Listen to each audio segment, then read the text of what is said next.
ஒரு மன்னர் கல்வெட்ட சொல்கிறாப்படி, ஆனால் அந்த இடத்துல நீர் அப்படியே பொங்கி வருதுங்க. இன்றைக்குமே சாயந்தர நேரம் அங்கே போனால் அந்த இடமே ஒளியாக மாறுது. ஆமாங்க, நம்ம இன்றைக்கி வந்திருக்கிற இடம் வந்து மதுரையில் இருக்கிற வண்டியூர் மாரியம்மன் கோவில் தெப்பக்குளம்.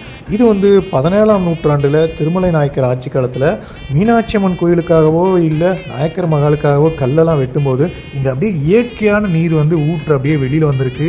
அந்த நீரை பாதுகாக்கத்தான் இந்த பிரம்மாண்டமான தெப்பக்குளத்தை வந்து உருவாக்கியிருக்காங்க. சதுர வடிவில் அமைஞ்சிருக்கிற இந்த தெப்பக்குளத்தில் 4 பக்கமும் அகலமான படிக்கட்டுகள் இருக்குது.